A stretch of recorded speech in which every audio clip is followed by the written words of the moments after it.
Hello दोस्तों, मेरी YouTube channel में आप सभी का स्वागत है। तो जैसे हम लोगों ने हिस्ट्री को स्टार्ट कर दिया था, तो मैं आपको थोड़ा सा बता देती हूँ क्या क्या बताया था। फिर मैं आगे आपको इसके आगे बताऊँगी। ठीक है, तो मैंने आपको क्या बताया था। इतिहास इतिहास एक यूनानी ग्रीक भाषा का शब्द है और इसका अर्थ है जानना या ज्ञात होना। ये मैंने आपको बताया था ना। हाँ, फिर इतिहास शब्द का प्रयोग सर्वप्रथम हिस्टोरिका पुस्तक में मिलता है और हिस्टोरिका बुक के राइटर कौन है? हेरोडोट्स हैं। और जो ये हेरोडोट्स हैं ना, यूनान के रहने वाले हैं। अब हेरोडोट्स इंपॉर्टेंट हो जाते हैं क्योंकि ये इतिहास के जनक है। फादर ऑफ हिस्ट्री हेरोडोट्स माने जाते हैं ना, तो इनके बारे में थोड़ा सा जानो। इनका जन्म हुआ था 484 बीसी में और मृत्यु हुई थी 425 बीसी में। मैंने आपको ये बताया। फिर आपको इतिहास का विभाजन बताया कि कैसे हुआ है। तो आप वो देखो, इतिहास को 3 भागों में बांटा था। प्रागैतिहासिक काल, आधैतिहासिक काल और ऐतिहासिक काल। तो जो ये प्री हिस्टोरिक पीरियड है ना, तो इसमें क्या था कि इसके साक्ष्य भी नहीं मिले और इसको पढ़ा भी नहीं गया, इसलिए इसको प्रागैतिहासिक काल बोला जाता है। अब फिर क्या है? Proto historic period. तो इसमें क्या है कि इसके साक्ष्य तो मिले थे लेकिन इसको पढ़ा नहीं गया। फॉर एग्जाम्पल सिंधु घाटी सभ्यता, जो इंडस वैली सिविलाइजेशन है ना, तो इसके साक्ष्य तो मिले थे लेकिन इसको पढ़ा नहीं गया। फिर क्या है? ऐतिहासिक काल, हिस्टोरिक पीरियड। तो इसमें साक्ष्य भी थे और इसको पढ़ा भी गया था। तो मैंने आपको ये बताया था। अब देखो, मैं आपको बताती हूँ।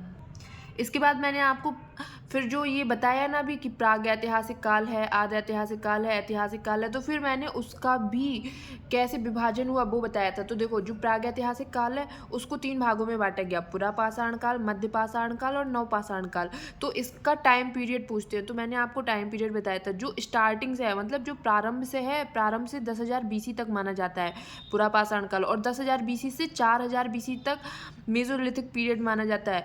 और जो न्यूलिथिक पीरियड है वो 4,000 बीसी से 2500 बीसी माना जाता है। अब मैंने आपको ये बताया। फिर इसके बाद में आद ऐतिहासिक काल के बारे में बताया। तो देखो, आद ऐतिहासिक काल के बारे में क्या बताया था। आद ऐतिहासिक काल को 2 भागों में बांटा गया, सिंधु घाटी सभ्यता और वैदिक सभ्यता। तो जो इसमें भी टाइम पीरियड पूछते हैं, तो जो इंडस वैली सिविलाइजेशन का है तो वो 2500 बीसी से 1750 बीसी माना जाता है, और वैदिक सभ्यता 1500 बीसी से 600 बीसी को। फिर मैंने आपको क्या बताया था कि जो वैदिक सिविलाइजेशन है, इसको भी 2 भागों में बांटा गया। पहला क्या है? ऋग्वैदिक काल, और दूसरा क्या है? उत्तर वैदिक काल। तो जो ऋग्वैदिक काल है उसको 1500 से 1000 बीसी में बांटा गया, और जो उत्तर वैदिक काल का टाइम पीरियड है वो 1000 बीसी से 600 बीसी है।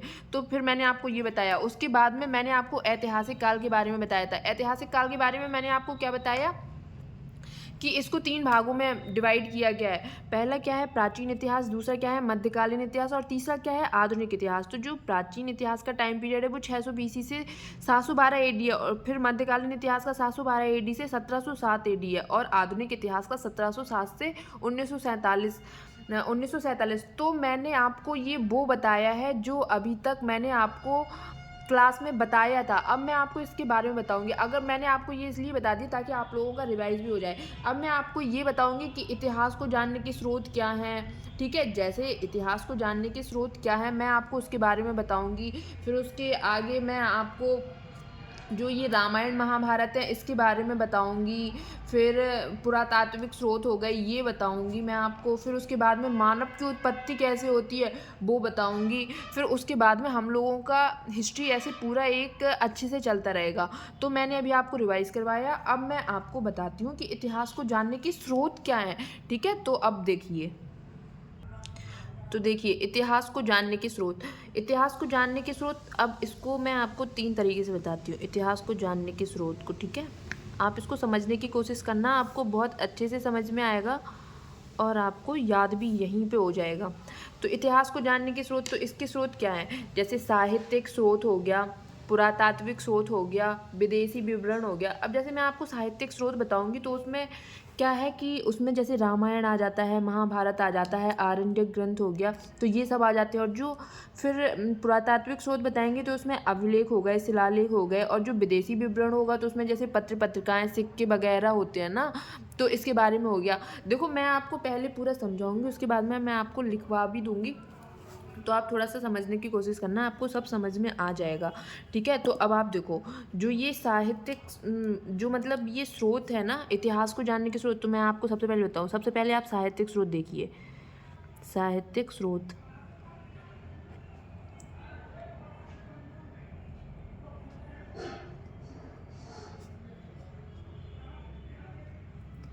पहला क्या हो गया साहित्यिक स्रोत, फिर पुरातात्विक स्रोत,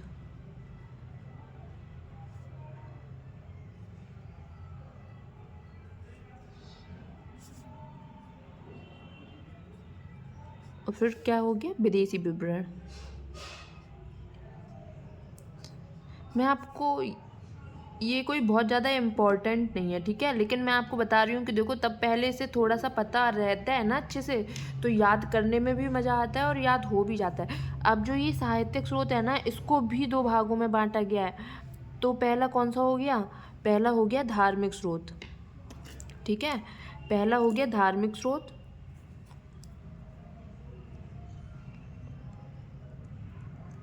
पहला कौन सा हो गया धार्मिक स्रोत, और दूसरा क्या हो गया धर्मोत्तर स्रोत। तो पहला हो गया धार्मिक स्रोत और दूसरा क्या हो गया धर्मोत्तर स्रोत हो गया, ठीक है। तो धार्मिक स्रोत में देखो क्या क्या आता है, जैसे रामायण हो गई, है ना, रामायण, महाभारत,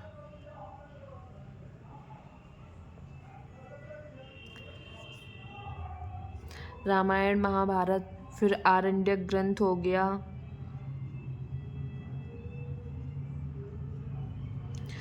उपनिषद हो गए,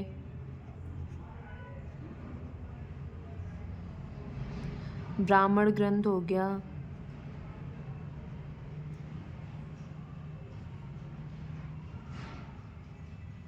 और क्या हो गया शिव पुराण। इस तरीके की चीज़ें धार्मिक ग्रंथ में आती हैं, जैसे रामायण हो गई, महाभारत हो गई, आरण्यक हो गया, उपनिषद हो गया, ब्राह्मण ग्रंथ हो गया, शिव पुराण।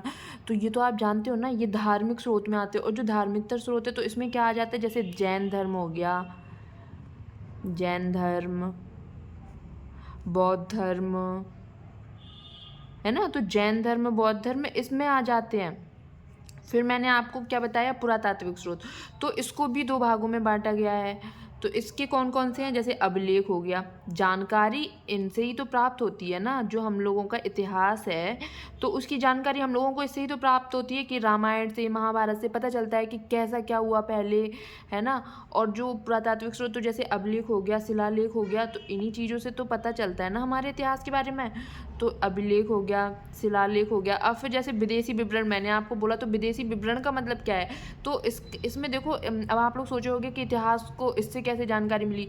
तो देखो इसमें जैसे आपने देखे होंगे पत्र मिलते हैं, पत्रिकाएं मिलती हैं, पत्र पत्रिकाएं मिलती हैं ना, पत्र पत्रिकाएं, उनसे इतिहास के बारे में पता चलता है। सिक्के हो गए, सिक्के, है ना, सिक्के तो देखे हैं, सिक्के, रचनाएं हो गई, और फिर क्या हो गया किताबें हो गई, ठीक है। तो ये मैंने आपको इतिहास को जानने के स्रोत बताए कि साहित्यिक स्रोत, पुरातात्विक स्रोत, विदेशी विवरण। फिर इसमें मैंने बताया कि धार्मिक स्रोत होता है और धार्मिकतर स्रोत होता है। तो धार्मिक स्रोत में जैसे रामायण आ गया, महाभारत आ गया, आरण्यक ग्रंथ आ गया, उपनिषद आ गया, ब्राह्मण ग्रंथ आ गया, शिव पुराण आ गया। और धार्मिकतर में क्या बताया, जैसे जैन धर्म हो गया, बौद्ध धर्म हो गया। फिर पुरातात्विक स्रोत बताया, पुरातात्विक स्रोत में क्या बताया, अभिलेख, शिलालेख। और विदेशी विवरण में क्या बताया, पत्र पत्रिकाएं, सिक्के, किताब, रचनाएं आदि, ठीक है। तो ये विदेशी विवरण में आ जाती हैं। तो मैंने आपको इन सब के बारे में बताया, आपको बहुत अच्छे से समझ में आया होगा। अब देखो मैं आपको इनके बारे में डिटेल से बताती हूँ। जैसे जो ये रामायण है ना, तो अब रामायण के बारे में भी तो पूछ सकता है थोड़ा सा। जैसे रामायण है तो रामायण के रचयिता कौन है, वाल्मीकि जी हैं, और इनका मूल नाम क्या है, रत्नाकर है। जो रामायण है वो संस्कृत भाषा में लिखी गई है ना, तो इसको याद करना। और जो रामचरितमानस है उसको तुलसीदास जी ने लिखा और वो अवधी भाषा में लिखी गई, तो इसको आप याद रखना। मैं अभी आपको थोड़ी देर में लिखवा भी दूंगी, अभी थोड़ा सा आप ऐसे समझने की कोशिश कीजिए। फिर है महाभारत, तो महाभारत को किसने लिखा था, महाभारत को वेद व्यास जी ने लिखा था ना, तो महाभारत को वेद व्यास जी ने। और जो ये महाभारत नाम पड़ा, तो ये कैसे पड़ा ये भी मैं आपको आगे बताऊंगी कि जो महाभारत नाम पड़ा है ना, तो पहले इसका नाम महाभारत थोड़ी ना था, इसका नाम श्लोकों की संख्या के आधार पर पड़ता है महाभारत। फिर मैंने आपको बताया आरण्यक ग्रंथ। अब आरण्यक ग्रंथ क्या होता है, आरण्यक ग्रंथ वो होता है, आरण्यक से आपको समझ में आ रहा होगा, जिन ग्रंथों की रचना जंगल में की गई थी उनको आरण्यक ग्रंथ बोला गया। और उपनिषद क्या है? उपनिषद जिन ग्रंथों की रचना गुरु के समीप बैठकर की जाती है उसको उपनिषद ग्रंथ बोलते हैं। ठीक है, और फिर इसके बाद हो गया ब्राह्मण ग्रंथ। अब ब्राह्मण ग्रंथ में क्या है? जिन ग्रंथों की रचना पूजा अर्चना यज्ञ विधि विधान द्वारा की जाए वो ब्राह्मण ग्रंथ कहलाते हैं, ये भी आपको पता है। तो मैंने आपको ये बताया। फिर जैन धर्म बौद्ध धर्म, तो देखो एक पूरा टॉपिक है, इसके बारे में मैं आपको डिटेल से पढ़ाऊंगी तो उसको आप समझना। फिर मैंने आपको बताया पुरातात्विक स्रोत, अभिलेख और शिलालेख होते हैं। अब ये अभिलेख क्या है और शिलालेख क्या है? अब जो ये अभिलेख होता है ना, तो अभिलेख क्या होता है? जैसे पहले जानकारी होती थी ना, जैसे अब किसी को कुछ बताना है तो पहले तो लेटर भी नहीं चलते थे, फ़ोन तो होते ही नहीं थे, तो इसके माध्यम से ही बताया जाता था। जैसे तो अभिलेख शिलालेख, तो अभिलेख क्या होता था कि जब एक ही संपूर्ण जानकारी एक ही पत्थर पर मिल जाए तो उसको अभिलेख कहते हैं। जैसे जो कोई सी भी जानकारी हो किसी ने एक ही पूरे पत्थर में लिख दी तो उसको अभिलेख कहते हैं। और शिलालेख क्या होता है? जब एक ही जानकारी अलग अलग पत्थरों पर लिखी जाती है तो उसको शिलालेख बोलते हैं। देखो तब पूरी संपूर्ण जानकारी एक ही पत्थर पर मिल जाए, ठीक है, एक ही पत्थर पर मिल जाए तो उसको अभिलेख कहते हैं। और जो एक जानकारी अलग अलग पत्थरों पर मिले तो उसको शिलालेख बोलते हैं। इसको आप याद रखना, मैं इसको भी आपको लिखवा दूंगी। फिर मैंने आपको पत्र पत्रिकाएं किताबें सिक्के रचनाएं आदि के बारे में बताया, तो इसको आप याद रखना। ठीक है, अब मैं आपको बताती हूँ, थोड़ा सा लिखवा देती हूँ कि रामायण के बारे में महाभारत के बारे में, तो आपको याद बना रहेगा। तो अब देखो मैं आपको धार्मिक स्रोत के बारे में पूरा डिटेल से बताती हूँ, मैं आपको पूरा बताऊँगी। मैंने अभी आपको बताया ना, यहाँ पे मैंने आपको बताया था कि जो ये साहित्यिक स्रोत है इसको दो भागों में बांटा गया, धार्मिक स्रोत और धर्मोत्तर स्रोत। तो जो ये धार्मिक स्रोत है अब मैं आपको उसी के बारे में बताऊँगी। ठीक है, तो आप देखो धार्मिक स्रोत क्या है। धार्मिक स्रोत वो होता है कि वह स्रोत जो धर्म पूजा अर्चना कर्म कांड को दर्शाते हैं तो वो धार्मिक स्रोत कहलाते हैं। ठीक है, देखो मैं आपको लिख के भी बता देती हूँ, आप भी लिखते जाना। वह स्रोत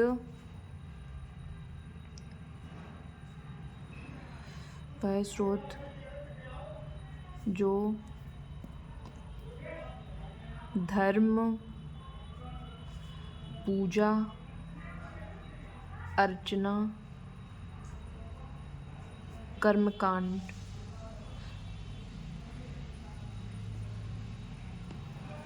को दर्शाते हैं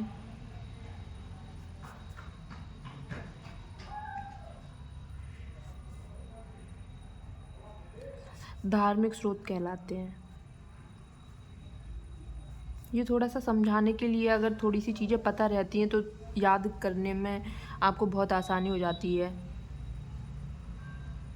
थोड़ी बहुत समझना सारी चीज़ें बहुत ज़रूरी है। अगर आप सीधा हड़प्पा सभ्यता पढ़ने लगोगे, इंडस वैली सिविलाइजेशन पढ़ने लगोगे तो आप भी कंफ्यूज हो जाओगे और आपको बहुत जल्दी चीज़ें, जिसकी शुरुआत होती है तो उसको थोड़ी सी चीज़ें समझनी पड़ेगी, तब उसको ज़्यादा अच्छे से समझ में आता है। आप मेरी बात समझिए। ठीक है, तो धार्मिक स्रोत क्या है? वह स्रोत जो धर्म पूजा अर्चना कर्मकांड को दर्शाते हैं धार्मिक स्रोत कहलाते हैं। ठीक है, मैंने आपको ये बताया। फिर अब जैसे धार्मिक स्रोत में क्या क्या हो गया, अब देखो जैसे मैं आपको एग्जाम्पल बताती हूँ धार्मिक स्रोत में क्या क्या आ जाता है। जैसे रामायण है ना, मैंने अभी आपको ऊपर बताया था ना, रामायण हो गया, महाभारत, रामायण महाभारत, उपनिषद ग्रंथ हो गया, ब्राह्मण ग्रंथ हो गया, उपनिषद ग्रंथ हो गया, ब्राह्मण ग्रंथ हो गया, आरण्यक ग्रंथ हो गया। तो ये सब धार्मिक स्रोत में ही आते हैं। ठीक है, आरण्यक ग्रंथ हो गया, ठीक है, और पुराण आदि, पुराण और बाकी भी और भी चीज़ें मैंने आपको इतना सा एग्जाम्पल के लिए बता दिया, आपको समझ में आ जाए तो आपको समझ में आ गया होगा। ठीक है, तो धार्मिक स्रोत मैंने क्या बताया, वह स्रोत जो धर्म पूजा अर्चना कर्मकांड को दर्शाते हैं धार्मिक स्रोत कहलाते हैं। जैसे रामायण महाभारत उपनिषद ब्राह्मण ग्रंथ आरण्यक पुराण आदि, तो ये हो गए। अब देखो मैं आपको एक एक करके सबके बारे में थोड़ा थोड़ा सा बता देती हूँ, तो आपको इन सब के बारे में भी थोड़ी थोड़ी जानकारी हो जाएगी ना। तो देखो मैं आपको बताती हूँ, सबसे पहले रामायण के बारे में देखिए। अब जो बेसिक सी जानकारी है रामायण के बारे में मैं वो आपको बता देती हूँ। तो सबसे पहले तो आप यही याद रखो कि जो रामायण की भाषा है वो किस में थी, रामायण किस भाषा में लिखी गई थी। तो रामायण की भाषा क्या थी, संस्कृत थी। बहुत सारे लोगों को पता होता है लेकिन काफ़ी लोगों को ये भी पता नहीं होता कि किस भाषा में लिखी गई थी। तो आप इसको याद रखना, ये बहुत इंपॉर्टेंट है और रामायण के बारे में सबको थोड़ा थोड़ा तो पता होना चाहिए। तो जो ये रामायण है इसकी भाषा क्या है? संस्कृत। और रामायण के रचयिता कौन है? वाल्मीकि जी है, मैंने आपको बताया था ना। रामायण के रचयिता कौन है? वाल्मीकि जी है।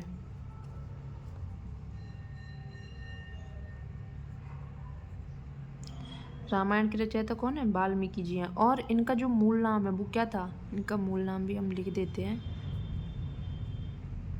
इनका मूल नाम रत्नाकर था। ये आप याद रखना, ये हिंदी में पूछ सकते हैं, हिंदी में भी पूछ सकते हैं, ठीक है। तो रामायण की भाषा क्या थी? संस्कृत। तो रामायण के रचयिता कौन थे? वाल्मीकि जी, ठीक है। तो याद रखना। और इनका मूल नाम क्या था? रत्नाकर था। अब रामायण में कुल श्लोक पूछ लिए जाएं तो कितने श्लोक हैं? तो रामायण में टोटल श्लोक कितने हैं? तो रामायण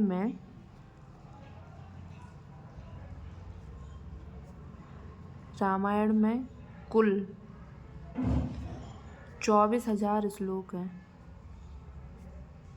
इसको भी आप याद रखना। रामायण में कितने श्लोक हैं? रामायण में 24,000 श्लोक है। इसको आप याद रखना, ठीक है। आप ये याद रखना, जो रामायण के रचयिता हैं वो वाल्मीकि हैं। लोग बहुत ज़्यादा कंफ्यूज हो जाते हैं, कोई कोई तो तुलसीदास बताने लगता है। तो तुलसीदास हैं वो रामायण के नहीं, वो रामचरितमानस के हैं। तो इसको भी आप लिख लो जिससे आपकी कन्फ्यूजन दूर हो जाए। यहीं पर लिखवा देते हैं।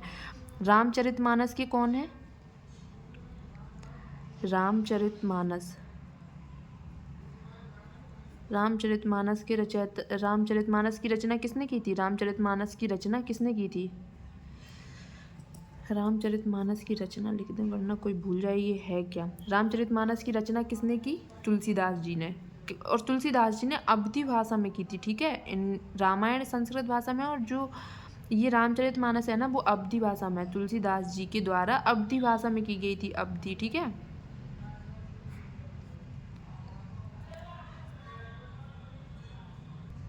तो आप इसे याद रखना कि जो रामायण के रचयिता हैं वो मूल नाम वाल्मीकि हैं और इनका मूल नाम रत्नाकर है। और रामायण में कुल श्लोक कितने हैं? 24,000 हैं। और रामचरितमानस की रचना किसने की? तुलसीदास जी ने, अवधी भाषा में की। और रामायण किस भाषा में है? संस्कृत भाषा में। तो इसको आप याद रखना, आपको याद हो जाएगा। जो ये रामचरितमानस है ना, इसका पहले नाम चतुर्विंशति संत्री संहिता था। ये भी आप याद रख सकते हो सकता कहीं आ जाए, वैसे आता तो नहीं है। जो रामायण का पहला नाम था वो क्या था? यहाँ पे लिख देते हैं, चतुर्विंशति क्षत्रिय संहिता। ये मैंने आपको बता दिया है, थोड़ी सी जानकारी हो जाए, बाकी ये आता तो नहीं है। तो जो रामायण का पहले नाम क्या था? चतुर्विंशति संत्री संहिता। तो मैंने ये आपको पूरा रामायण के बारे में बताया, ठीक है। अब मैं आपको थोड़ा सा महाभारत के बारे में बताती हूँ, लेकिन अब क्लास का टाइम हो गया है तो मैं आपको नेक्स्ट क्लास में बताऊँगी। तब तक आप इतना पढ़ना, फिर मैं आपको आगे जो मैंने आपको ये अभी बताया है ना कि जो ये धार्मिक स्रोत मैंने आपको बताए थे, रामायण, महाभारत, आरण्यक, उपनिषद, ब्राह्मण ग्रंथ, ये सब मैंने आपको बताए थे ना। तो जिसमें से मैंने आज आपको रामायण के बारे में तो बता दिया ना, रामायण के बारे में मैंने आपको बता दिया। अब कल मैं आपको इन सबको डिटेल से पढ़ाऊंगी, फिर उसके बाद मैं आपको इन सब के बारे में भी बताऊंगी। और जैन धर्म, बौद्ध धर्म को इन सब के बाद में पढ़ाऊंगी, क्योंकि ये बहुत एक अपने आप में टॉपिक है, तो इनको मैं आपको पढ़ा दूंगी। तो आज मैंने आपको इतना पढ़ाया है, आपको सब समझ में आया होगा, ऐसा मुझे लगता है कि आपको आ गया होगा, क्योंकि इतना भी कोई मुश्किल नहीं था। और अगर आपको कोई भी चीज़ समझ में ना आई हो तो आप प्लीज़ कमेंट में बता देना। और अगर आपको क्लास अच्छी लगी हो तो अपने दोस्तों के साथ शेयर करना, लाइक करना। अब मैं आपको नेक्स्ट क्लास में इसके आगे पढ़ाऊँगी। अभी तक के लिए थैंक यू, टेक केयर। और क्लास अच्छी लगी हो तो please like and subscribe. Thank you.